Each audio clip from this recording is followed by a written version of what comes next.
tunawekanga ikiwa imelala.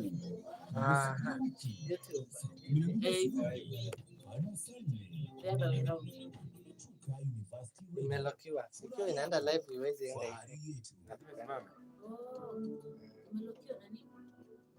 Hizi rotate. Sinaona vile nasema.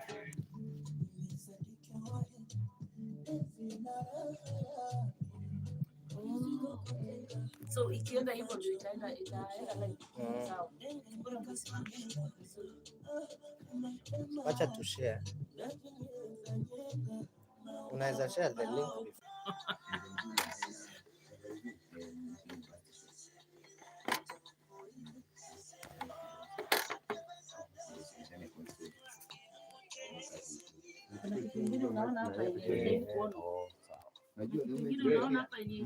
Mimi tumeikia viewers vitu mingi.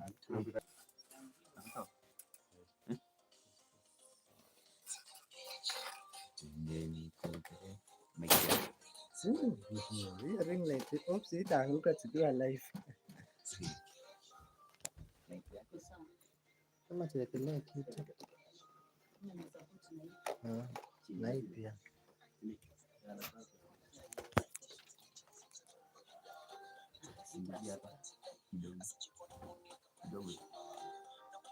You've seen so many things here. No. We'll focus on the face. Tuanze.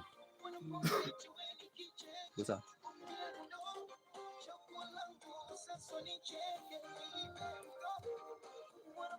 Haya basi, msikilizaji, dakika ni 25 zimekata baada ya saa 2 majira yakiwa ni Afrika Mashariki. Tarehe 22 mwezi wa pili mwaka 2024. It is a Thursday na mambo ni sawa tena zaidi kwa TBT edition, lakini si uko peke yangu ndani ya studio. Mimi nikiwa James Oshira, James Kihingo, niko na ndugu yangu na vile vile niko na Madam Joyce Mugoi. Ndugu yangu Anthony Ndolo yuko ndani. Tulikuwa tunaongea mambo mengi sana kuhusiana na KUCCPS application, kwa sababu najua kwamba walikuwa wamesema kwamba ati mwisho ni date 18, lakini sasa wameweza kutokea after wameweza kusikia maombi ya watu wako kule nje, wakasema kwamba ngoja sasa tufike 26. Good morning madam. Morning to you. Uko vipi? Niko mzima kabisa. Nashukuru.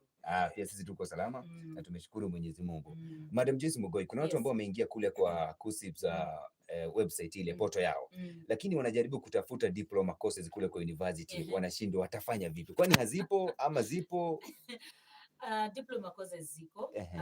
First of all nataka kusema tuko live kwa YouTube channel Touch of Grace KE, na tunataka kuongea about KUCCPS kwa sababu imekuwa ni mambo ambayo wanafunzi wanaenda through. Ilikuwa iishe on 18th, lakini sasa imekuwa extended mpaka 26. Kwa hivyo nataka wanafunzi wajue that application has been extended up to 26. Mtu mwenye haja apply bado aende pale na aweze kuapply. Sasa ndio kuna wengi wanatafuta diploma courses za university kule kwa KUCCPS. Sasa nataka kusema hivi, if you want a diploma course in the university, because they are there, we have diploma courses, we have certificate courses in the university. Kindly go straight to that university that you want to do your diploma or you want to do your certificate and apply directly. These diploma courses that belong to the university, they are not in KUCCPS. You cannot apply them through KUCCPS. The only diploma courses and certificate courses you can apply through KUCCPS are those ones for technical institutions, for TVET institutions, for polytechnics. Those ones you can go to KUCCPS and apply. The codes are there, so you just need to go to that institution that you want, check the courses that they have, pick the codes that are available for that course that you desire to take. But if you want a diploma course and a certificate course that is hosted in the university, you go directly to that university and you register directly. So that is where they are hosted. And I know many of them have been calling and saying, I can't see a diploma in your university, I can't see diploma in this and that, you know. But I want to tell them, the universities, if you want to apply a degree course in the university, you'll find it in KUCCPS. But if you want to apply a diploma course, you can't find it in KUCCPS. So kindly go to that university straight away and apply for that particular course. Now, what is the advantage of having someone do a diploma course in the university? Now, if you do a diploma course in the university, you are already setting yourself for another course immediately after that diploma course. Because when you go now to the university to do a diploma course, you know that I'll do this diploma course. Immediately I'm through with this diploma course, I'll go for a degree course, and maybe a master's, and maybe a PhD, and you even become a professor. So let them be able to select their diplomas, their certificates, depending on the qualifications that they have, and they be able to progress in that particular way. Kuna watu wengine bado wanakusikiza Madam Joyce Mugoi, wanasema kwamba I wish to join a private university. Wengine wanataka kuwa self-sponsored wale. Must I log into the KUCCPS portal? Yes. If you want to apply a private university and you want to apply through KUCCPS, you can still apply, but you need to know there is a difference between a private university and a government university. Initially, some a year or so before, a student could pick any. A student could pick either a private university or a public university, and they'll receive government funding for that. But currently, private universities are private. Government universities are government universities. So the students that are being funded are those that have selected government funding. Those that have selected government universities. That is public universities. Those are the students that will be funded by the government. But the students that pick a private university, they will pay for themselves. They will pay for themselves. It will be a self-sponsored program. They will pay for themselves. So even if they select through KUCCPS, KUCCPS will place them, yes, but they will not be followed by government funding. You know what happens is that KUCCPS will place you, and then KUCCPS will now tell the government that we have placed 30,000 students here or 4,000 students in this particular institution. Kindly send their funding there. So what happens now, if you select a private university, you do not have government funding. So you can either do it through KUCCPS, or you can walk into that university and just register. You can walk into that university and register. So long as you meet the minimum requirements that are required, you can walk into that university and register. However, those students that apply for private universities and those students that do parallel programs or self-sponsored programs, because we have self-sponsored programs even in the universities. You can decide, me, I want to do nursing. Let me just use that example. You can decide, me, I want to do nursing. But nursing is very, very competitive. That your cluster points are not meeting the cutoff points of the university. You find that the cutoff points of the university could be 42, 40 something, and maybe you have 38. But you meet the minimum requirements. You meet the minimum requirements of doing nursing. You can decide, I will just walk into the university and register. You don't go now through KUCCPS. So you are there in the university as a self-sponsored student or as a parallel student. Now, what happens when you are in a government institution, but you are a self-sponsored student? What happens is that you pay for yourself the fee. You pay for yourself the fee. However, you can get help. You can get help. Help is a loan that is given by a Higher Education Loans Board. It's a loan.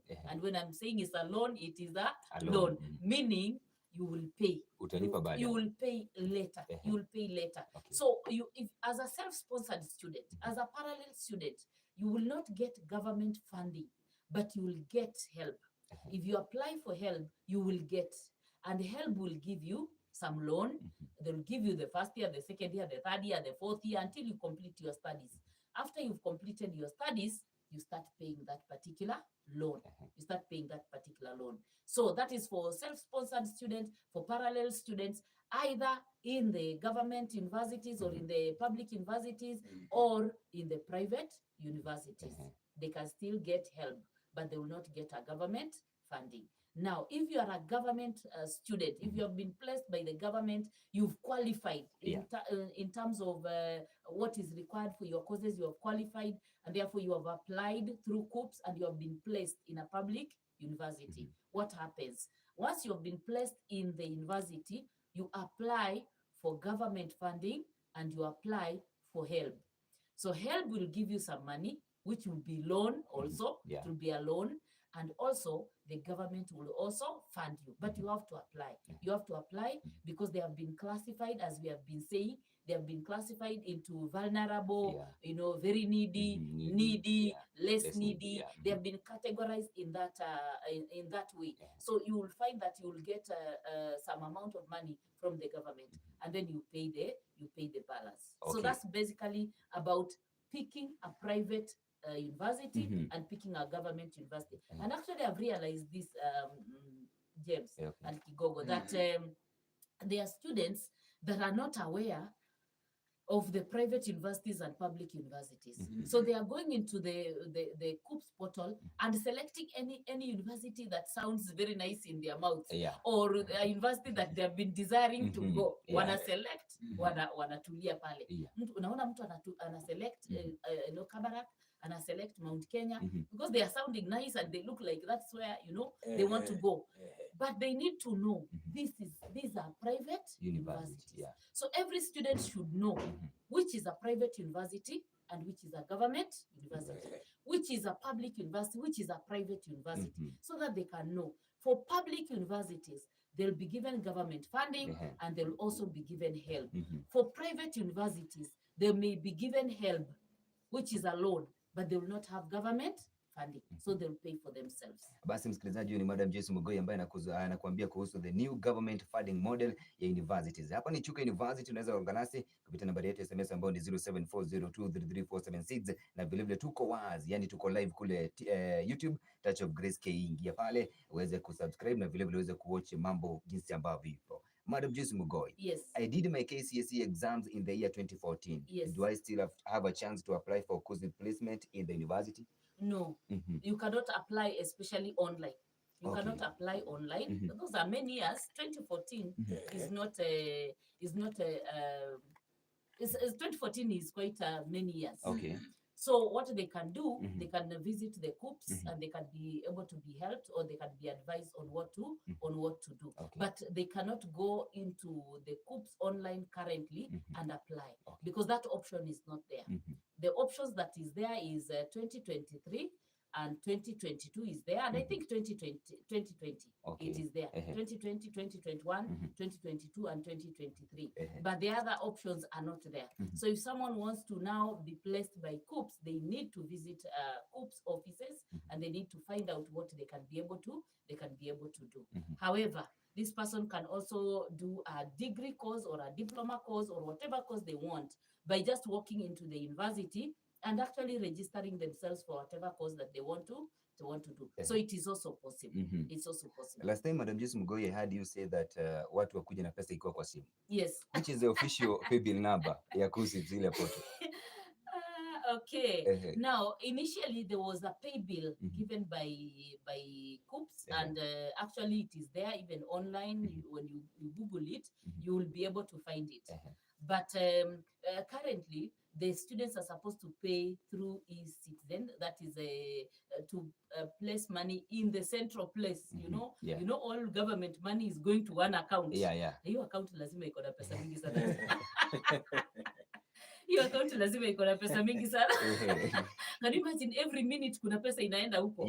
Anyway, so currently they're supposed to pay through a number which is 222223 222 double two triple two.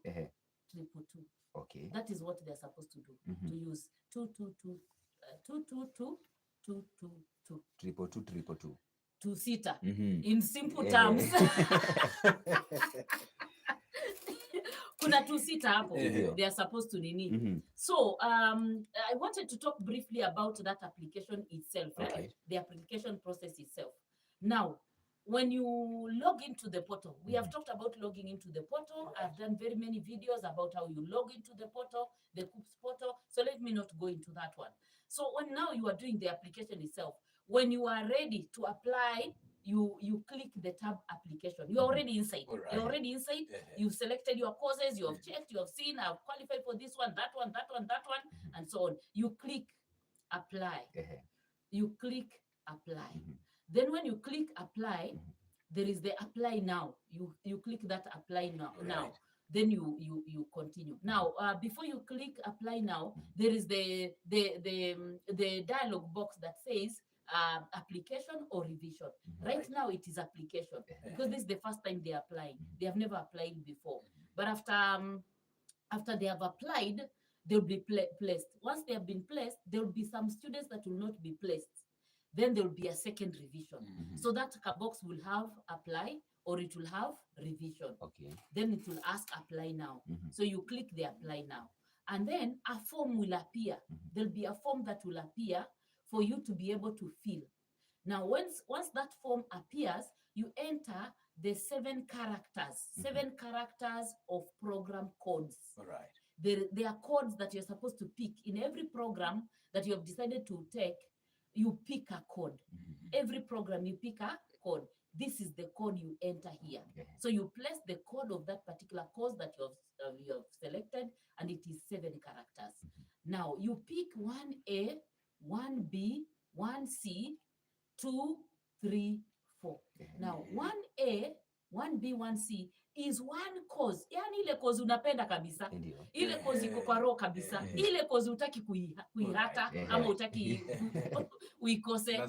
Lazima uifanye ama unaitaka kabisa. Hii course ndio unaiweka kwa 1A, 1B, 1C.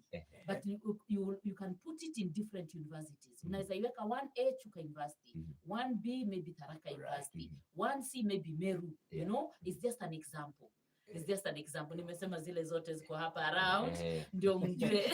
Kuna hatari ya kuweka university moja katika ile course ya kwanza ambayo unaipenda zaidi. Kuna hatari kwa kuweka 1A, 1B, 1C, one university. Why? Because of supply and demand. Right. If there is so much demand of that course in that institution, because again, courses have demands depending on the institution and depending on the course. You will find that there's some universities, the demand is so high that their cluster points have, their cutoff points have gone high. So there is a danger there. If you put 1A, 1B, 1C, one university, there is a danger. What if the supply and demand is so high in that university, ukue cut off? Right. Ama uwe sasa uwezi chaguliwa kwa sababu ya there are other people that have qualified better than you, wamechagua hiyo university. Tuseme wewe uko na B-. Na kuna watu wako na A, kuna watu wako na A-. A number of them have selected that particular university and that particular course. That is going to raise the demand. So you may be left out from taking that course of your choice. So it's always advisable that you pick 3 different universities. However, if you choose us and you pick Chuka, why not? Welcome. We will be very happy.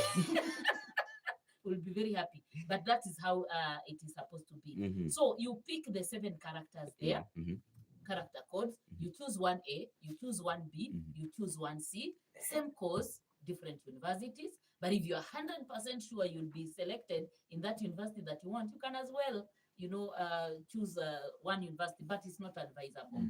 Then you go to number two. Number 2, you pick any course in any university. Then you go to 3, any course, any university. 4, any course, any university. So you can also be able to do that. Then after that, you submit. There is a dialog box that says submit. So you submit. Once you submit, there is something that will flicker asking you whether you want to pay now. It will flicker there. Pay now. You click that. Pay now. Once you click the pay now, an account will come. There'll be an account that will be you will be shown there. That account is individual for you. It is yours. That account is individual for you.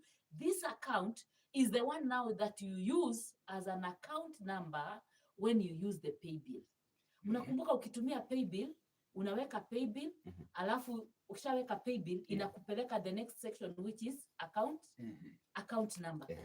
Now this account that will pop once you say I want to pay, this account is the one that you place here. After you have paid, you have placed the pay bill, you place that particular account, and then you say pay. Right. And once you have paid, of course, the message will come.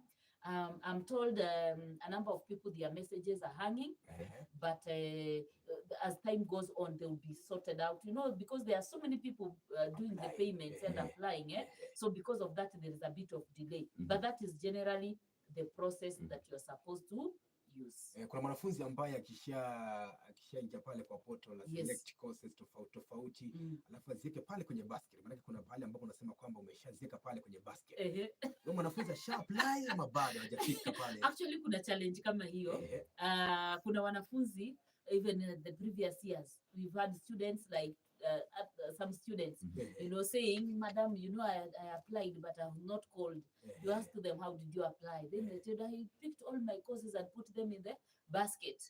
And after they do that, they feel like they have already applied. But I want to say no. If you put your courses in the course basket, you are saying, when I'm coming to apply, up and on tachukua. Putting your courses in the course basket is like when you go to the supermarket. When you go to the supermarket, you are given that basket, isn't it? So the trolley, you move with the trolley. You move from one, you move around from one shelf to another, and you pick things and put in the trolley. You pick things and put in the trolley. Then you push your trolley to the counter, and then you pay. And then after you pay, they are packed for you, and then you move on. But now when you put your courses in the course basket, is like putting your items in the trolley in the supermarket and then leaving them there and walking away and saying, I have purchased. You have not purchased yet. You've not gone through the whole process until the payment section. So you need to go through the whole process. Otherwise, itakuwa kama yule mtu ameenda supermarket akanunua vitu akajaza trolley, alafu akaiwacha hapo kando akaenda. Utasema at you went to the supermarket and you bought things. So if you place your courses in the course basket, what does that mean? You are doing shopping. And when you do shopping, you find so many things. So many things in the supermarket, you find so many things. In the KUCCPS portal, you find so many causes. So you are picking the likely causes that you may consider. Unachukua unaweka kwa basket. Unachukua unaweka kwa basket. Unachukua unaweka kwa basket. Sasa ukija, when you have now decided, now I want to select, unaenda kwa ile basket. Sasa unachagua your best. Then you now put them in this form that I've said will appear. Put them in the form. And then after that, you submit as applied. And then you go to payment, you pay, and then you are able to complete the process. So if you put your courses in the course basket, kindly, uja apply, tafadhali, mpaka umalizie process. Ukiweka kwa course basket ni kama umeenda kwa supermarket, ukachagua vitu, ukaviacha hapo na ukaenda. So you need to go through the whole process, place the codes in the form that will appear, and then after that you make the payment and you complete the process that is there. So that's what I would like to talk about. Ni dhahiri kwamba sasa hivi wakati wa kuweza kuapply for KUCCPS placement umeshakuwa extended mpaka next week on Monday tarehe 26. Next week on Monday 26. Ningependa utuambie kwamba tulikuwa tunajua kwamba kuna maafisa wa KUCCPS ambao walikuwa hapa katika chuo kikuu cha KUCCPS na tujikana kwamba bado wapo ama washakwenda. Okay. Kulikuwa na watu wa KUCCPS kweli Chuka University. Currently, right now, as I'm talking, she concluded yesterday. You're right. So her, she has left, but us, we are there. You're right. Our team is there. Chuka University, we have a team that was working together with the KUCCPS person. So wako pale. So even if you come today, you will still be assisted. Right. There has been a challenge of the system loading. The system has been loading and loading and loading. We are advised, you continue to refresh. Once you log in, please make sure you complete the process. Even if it's 2 hours, make sure you have enough data. Right. Make sure you have enough internet or enough Wi-Fi. Continue to refresh until it accepts for you to register. Some people are giving up. Once it starts loading and delaying, people are giving up and walking away. And later on calling us and telling us, I've not been able to apply. The system is not working. The system may be overloaded because very many people are doing the same thing, from diploma to certificates to, from universities to technical institutions to teachers training colleges, especially the three that have diploma in secondary education. Then we have the KMTC and the vocational training institutes. Because of all that, it's actually overloading, and therefore the people are not able to go through immediately. But we are advised to continue to refresh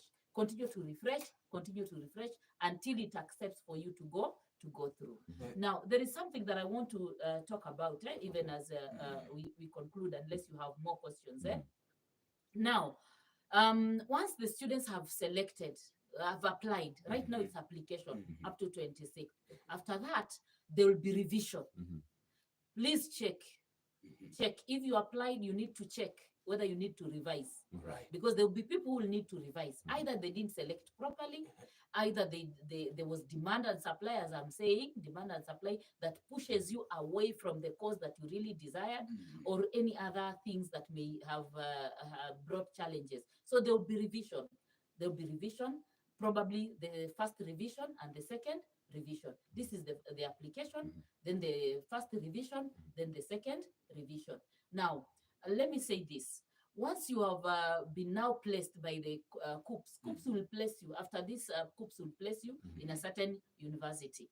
Once KUCCPS places you in a certain university, and probably you feel like, I don't want to go that far, or probably because of maybe climatic reasons, or maybe you cannot stay in that kind of a climate or something. There are people that probably are sick, or they are ailing in one way or another, or they have different challenges. You may not want to go to a university, you may prefer another university. There is something called inter-university transfer. So once you are placed in a university that probably you didn't really like, maybe you chose, but you didn't really like, you can do inter-university transfer.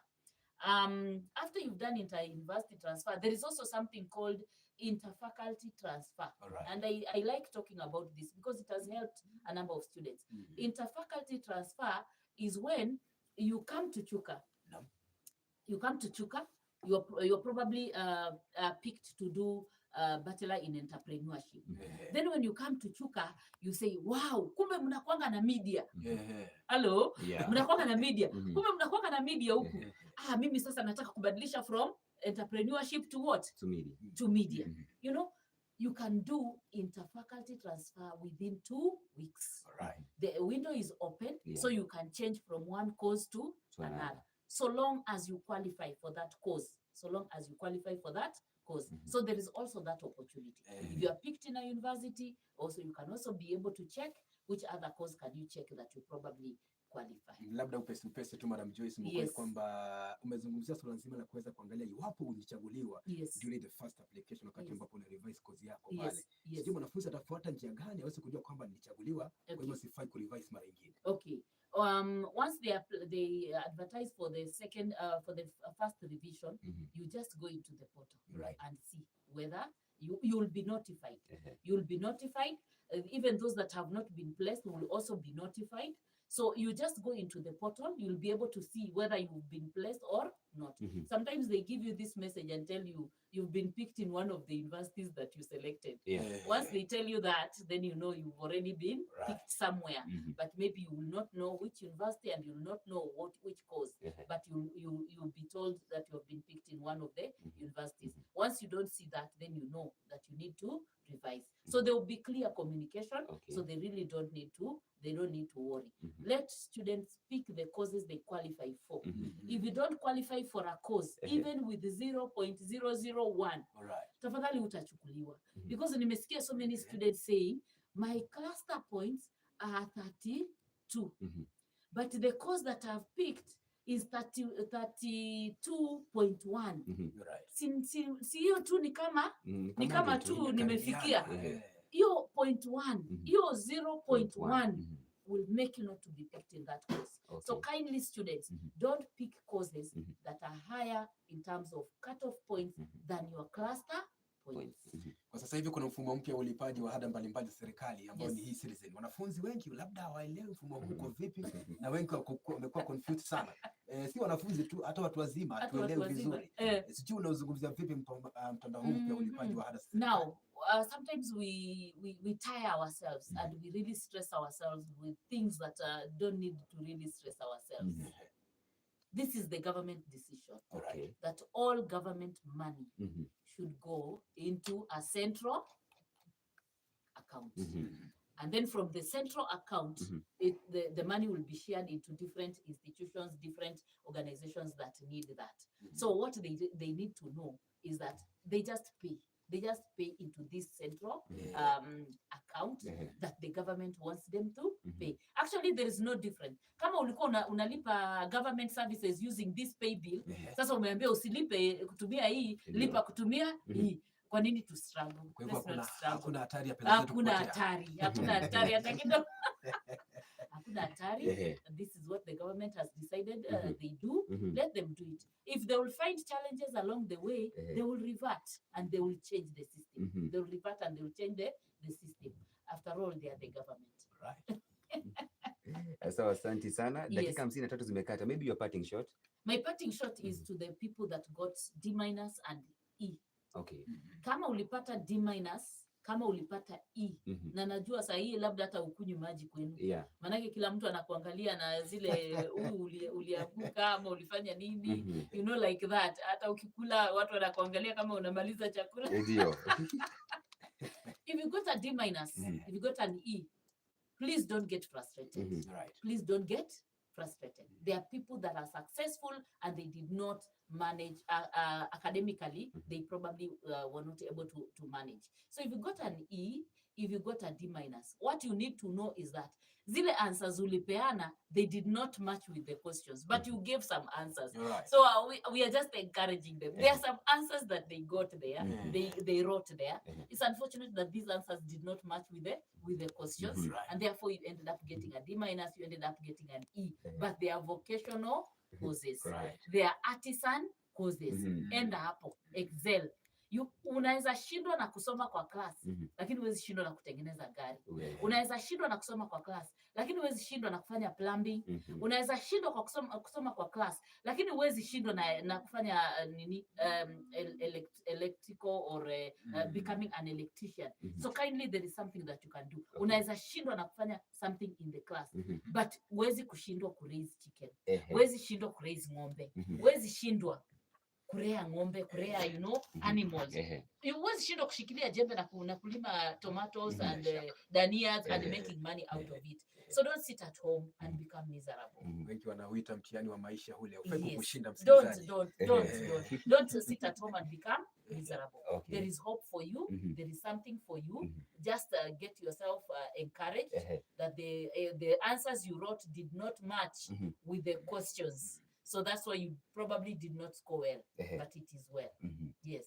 Maybe mtu amekusikiza hapa na angetaka maybe kukupata ama kukufuata, atakufuata wapi ama atakupata vipi? Mtu anaweza nipata physically na anaweza nipata Chuka University.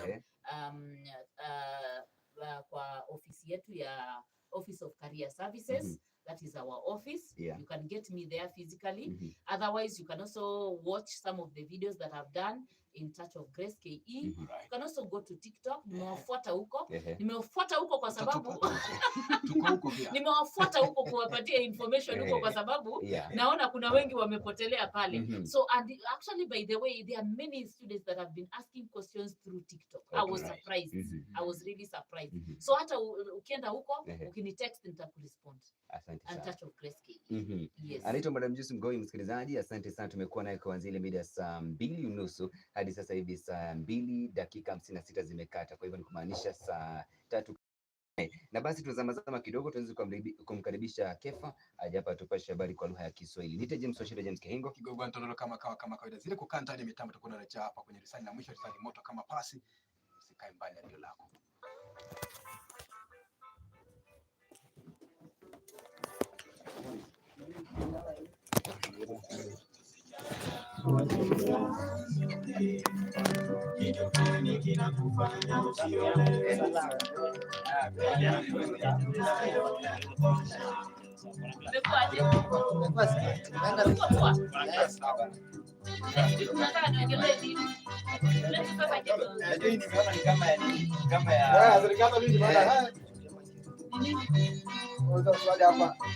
Serikali kugaramikia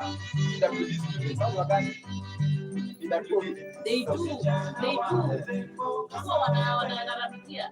Instead of loading them. Wanagaramikia kabisa instead of loading them the pesa. Wanapatiwa pesa na government, but they need loan for applicants. Sasa hiyo alikuwa anafikiria ni wanatakiwa full sponsorship kabisa kama hivyo ndio wanataka. Haiwezi. Sawa. 90.8 FM. Mimi ndio nilifanya makelele nilisikia nikiwa hot. Nikaona James ameambia wale sijui wafanye nini.